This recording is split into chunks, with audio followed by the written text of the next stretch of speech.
Good evening. Welcome to the Glazov gang. Tonight, back by popular demand, Daniel Greenfield, a Shillman journalism fellow at the David Horowitz Freedom Center who runs the blog The Point at frontpagemag.com. And because of all the big issues in the world today, we had to get one of the smartest men in the world, and I think Daniel is in the top 5. Daniel, welcome to the Glazov gang. Thank you. Maybe the top 10 or top 20. I don't think I qualify for the top 5. Not top 5? Okay, I think you're the top 5, but we'll compromise at top 10. Daniel Greenfield, today, lowest learner for the second time, pleading the 5th in the House Committee hearing on the IRS targeting conservative groups. What do you make of it? Well, the 5th is the only number that she seems to know, which is kind of sad considering her background in the IRS. But Obama came to this saying, once again, that there isn't a smidgen of corruption. There's absolutely nothing wrong here. And yet Lois Lerner comes back again and takes the 5th. And you have Elijah Cummings throwing a tantrum, trying to sabotage the hearing. Now, if there's absolutely no corruption here, why not just actually tell the truth instead of pleading the 5th? And what's the answer? The answer, obviously, is that if you're stonewalling an investigation, you have something to hide. Daniel, a lot of us feel very frustrated with this. Is anything going to get done here? What can be done now? The problem is that actual investigations often drag on, and when you have a media that is complicit in the corruption and the abuses, and you have a divided Congress, it's going to be slow going. But people are putting together information piece by piece. Congress is doing its part. Bloggers are doing its part, doing their part. Journalists are doing their part. And we've gotten a lot of the picture coming out. The real question is not so much the investigation at this point, it's how to hold the people involved accountable. And that's the problem that begins at the White House level. What do you make of it personally? Well, I think it's not unprecedented, unfortunately. We had this with Kennedy. We had Kennedy's people extensively targeting political opponents using the IRS. So this isn't new. Previous administrations have done it, and there are recourses against it. The problem, again, is that this administration really is basically lawless. It's operating outside any parameters, and, might take until 2016 until there's actual accountability. Thank you very much, Daniel. Let's move over now to Obama's bullying and the continuing bullying of Israel. Let's begin with this. Apparently, Obama has said some things lately, not very new in terms of what's coming out of this administration, but it appears that he's made some statements implying that Abbas is some kind of a peace angel. Tell us a little bit about this and what the actual truth is. The entire peace process depended all along, first on pretending that Arafat was a peacemaker, then after Arafat died, pretending that Abbas is a peacemaker. The reality, obviously, is that Abbas is the chairman of the Palestinian Liberation Organization, which is a terrorist organization, which pioneered really the modern wave of terrorism that we're seeing now, and it has continued being a terrorist organization. It never stopped being a terrorist organization. What it did was it moved things around. It emphasized a little more plausible deniability, but it still supports terrorism. Abbas's bargaining chip for actually getting to the negotiating table was the release of terrorists. When your bargaining chip for negotiations is freeing terrorists, it means you're still a terrorist organization. It means you're committed to being a terrorist organization in the long run. Why is Obama saying these things, and why is he getting away with them? Well, he's getting away with them because the media obviously pretty much provides a rubber stamp for this. But why he's saying them is because he needs to continue to defend the legitimacy of the peace process. Now, the peace process has no legitimacy whatsoever. It's been going for 2 decades. It has never delivered peace. And if a policy goes for 2 decades without ever delivering peace, then it's been discredited. Thank you, Daniel. Kerry made a statement lately, and he's made quite a few statements, and one could say that they're between the lines of these statements. They are actually threatening Israel. Let me read one quote lately, that they were writing that if Israel doesn't, surrender and make this peace and et cetera, that, quote, America's, quote, ability to manage the international fallout is going to be limited. So in other words, these people want to destroy you, but shake their hand and make peace, or, when they start blowing up your children again and your women again, we're not going to be able to do anything about it. What is that? It's Chicago politics. It's a nice little country you have here. If you don't do what we say, bad things are going to happen. Obama's been saying this, Kerry's been saying this. It's not; these are completely unsubtle threats, and they're also completely meaningless because Obama's been actually doing very little on the international front. And I want to so he's threatening to do even less. And it's very interesting, these threats, but we'll get to that, because out of all the people maybe he should be threatening, he's threatening our dear ally and friend in the Middle East. But let me ask you this. Let me ask you this first, and it's quite a rhetorical question, but you would think that America would come to the Palestinians with anger and frustration and say, before we move forward, let's just do one little thing. In your mosques, in your media, in your schools, can you stop saying that the Jews are apes and monkeys? And we would like you to delegitimize and repudiate the texts in the Quran that are the foundation to these beliefs. Why don't they begin with something like that before they want to force the Israelis to do anything? Because they don't actually particularly care about the other side. The other side, the Palestinian side, has never been held to any standards. They've never actually had to pass any firm test: do this, or we'll cut off foreign aid, do this, or we'll stop dealing with you. When those tests have come up, the Palestinian Authority has invariably failed them or lied about them. But they're not ever actually being held accountable. That didn't begin with Obama, but it's gotten worse with Obama. But under Obama, it's simply a case of nobody cares. Absolutely. And what's very interesting about nobody cares is because I want to get to Putin, and I think in many respects is literally spitting in Obama's face. That's the international situation we have now.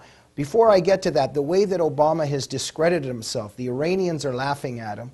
I don't think Assad takes him seriously. Tell us a little bit about how the world laughs at Obama now, Well, especially these dictators.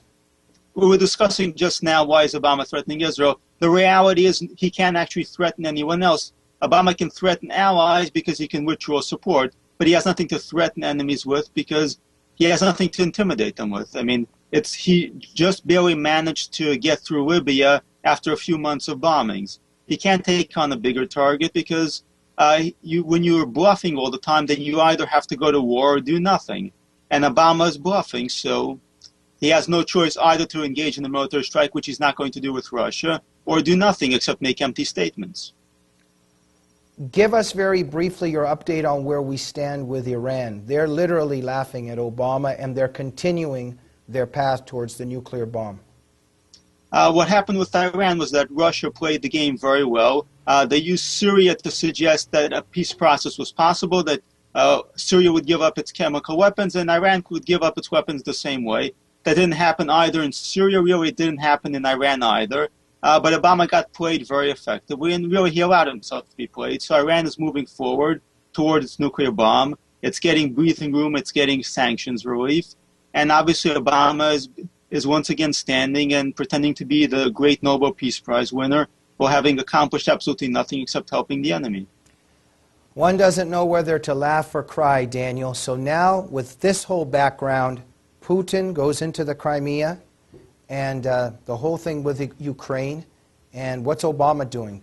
Give us a little bit your reading of what's happening in Ukraine and Putin and Obama. Obama announced a whole new set of major military cuts, and Putin went into Crimea. And while it's tempting to see the two as connected, the reality is that when the United States slashes military budgets, it weakens itself, and it discredits its ability to actually have influence on the world stage. What Putin did, obviously, you have to view in the context of Syria, you have to view it in the context of Iran, you have to view it in the context of a situation where Obama has discredited American power, and Putin tested that. He moved slowly, bit by bit, and he was testing for a response. I'm not mind you comparing Putin to Hitler, but when Hitler went into the Rhineland, he also followed a similar protocol. He moved slowly, and we later learned, for example, that he told his generals that if there was any resistance from the French or the English, that they were to pull back right away. And I imagine the Russians were told something very similar right now when they were going into Crimea. And again, they saw no real pushback. So now Putin has been free to do whatever he wants. What is it that Putin is doing and why? What is he after? What's he afraid of? What's he trying to gain? Well, for one thing, he's trying to build the Eurasian Union, which is the idea of rebuilding the Soviet Union without the communism, a kind of empire. And that requires taking control politically or even militarily of the old territories controlled by the Soviet Union. And the quote-unquote revolution in Maidan is a huge threat to Putin, right? It's also a direct political threat because there have been major protests in Russia against Putin all along. That's something that not everyone has been paying attention to. But for Putin to see an ally being overthrown in the Ukraine raises the possibility that one day the Russian opposition movement is going to overthrow him. Daniel, there's a lot of, arguably, a lot of slander going on because against the opposition in Ukraine. Now, we know that there's sometimes bad forces involved in every revolutionary movement. There's a lot of very brave dissidents in Ukraine and Maidan, people that really want freedom and independence. Putin is engaged in a propaganda, a propaganda slander machine in terms of saying that there's a lot of neo-Nazis there. What is your reading of it in terms of how you see the Ukrainian opposition, the majority of it? Well, the interesting thing is that before Putin actually went in, you suddenly saw a lot of stories on the internet about the neo-Nazis in the Ukrainian opposition and the dangers that they posed. Mm-hmm. So you could see it to some extent as a kind of test balloon that was being put up by the Russians mm-hmm. to justify an intervention. Mm-hmm. Now, obviously, the opposition is mixed. It's a similar situation to Egypt, where you had the Muslim Brotherhood in the streets, you had various liberal groups in the street, you had various leftists in the street, you had communists in the street. Now, there were various groups out there, and they were a mixed bag, and it was hard to make a general broad statement about them, except that they all opposed Mubarak. So you have somewhat of a similar situation in the Ukraine. Okay, thank you. You have a constellation of opposition groups. Right, but this does not take the legitimacy and credibility away from the real brave Ukrainians who really do want democracy and independence from Putin's Well, you have rule. To judge the individual groups on their own merits. You Right. Can't just see it as the opposition capital. Oh, you have to look at individual groups, and you have to distinguish one from the other, and a lot of people in the mainstream media are too lazy to do that. Absolutely. Daniel, Sarah Palin, in many respects, has been legitimized in terms of what we see happening now. So has Romney in terms of what they were trying to say or what they were saying several years ago during the election campaign, etc. And they were ridiculed by Obama. They were ridiculed by the media. Now it turns out that there was a lot of legitimacy to their warnings. Where's the media? Where are the apologies? Your angle on this? If you look back, conservatives have tended to be right in terms of their predictions. At the same time, 5 years pass by, 10 years pass by, and the media pretends that the correctness of the predictions don't remotely matter. That's really the problem here. There's no sense of history, and there's no sense of honesty by the media. Mm-hmm. But in general, just inform our viewers of what the prediction was, that Sarah Palin was saying after Georgia that Russia could very well invade Ukraine, and Romney was warning that Russia is still an enemy and a threat, that the Cold War on many realms never really ended. Yeah, and the implications beyond that, obviously, is that Georgia wasn't the last stop and the Ukraine isn't the last stop. Daniel, what really frightens me, and you wrote a very profound blog on this the other day, you also write it in your articles, this whole thing you write about how Obama and Kerry keep making these speeches about how invading countries is a thing of the past. It went out of style in the 19th century. And they're actually making speeches about this. I just find this mind-boggling because, Daniel, we live in a world where there is evil. We live in a world, and there has always been war. There will always be evil on this earth in terms of evil men trying to conquer other countries, etc., etc. What world are Obama and Kerry living in when they're making these speeches thinking that evil men care about them lecturing to them that invading other countries is a thing of the 19th century? The problem is that the left lives in an imaginary world of its own theories. It makes up the world, it tells stories about the world, and then it insists that the world is real. They do this with economics, they do this with politics, they do this with technology, they do this in every realm, and they're doing this with the military realm, where they keep insisting that actually invading other countries makes you weak, while soft power makes you strong. Now, this is what soft power has brought the United States to. The United States under Obama, soft power or smart power, is completely incapable of doing anything. Meanwhile, Putin has complete freedom of action. Now, going by freedom of action, who actually has power and who doesn't?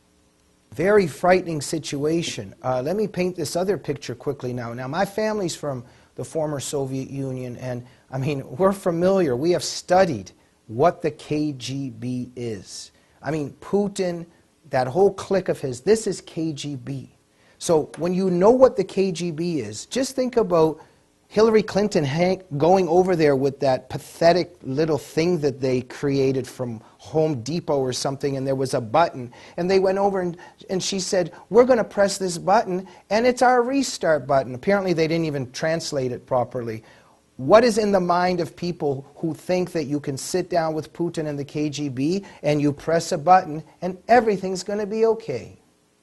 Well, the American leftists are the amateurs. The people on the KGB front are the actual pros. So you've got guppies trying to swim with sharks.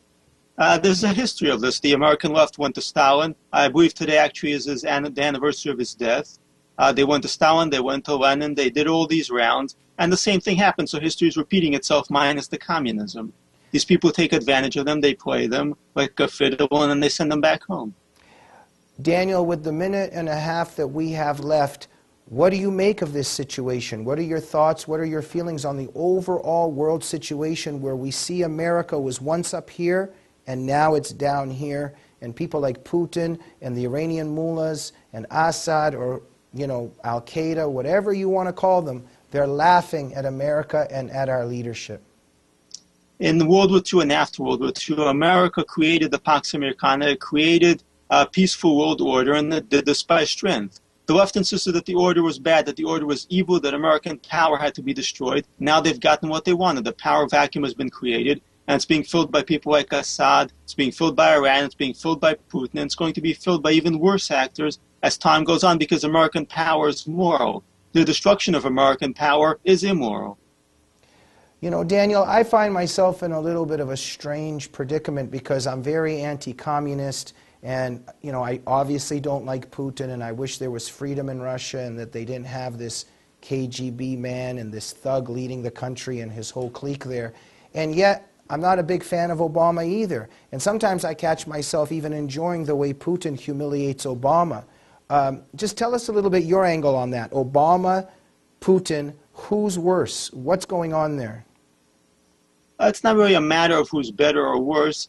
It's a matter of a teachable moment. The more Putin humiliates Obama, the more we can see that the left's foreign policy is worthless. And Putin isn't the worst thing out there. For Putin to do this, it helps educate people to realize that there are what the implications with Iran are, what the implications with even worse and more dangerous actors out there are. Daniel, it is always such an honor and privilege to speak with you. Thank you for being such a truth teller in our world today, and thank you for all the wisdom that you share with us at Front Page Magazine and at the David Horowitz Freedom Center. And thank you for having me on. Thank you, Daniel, and we'll see you again soon. And for all our viewers of the Glazov Gang, we'll see you next week. Good night.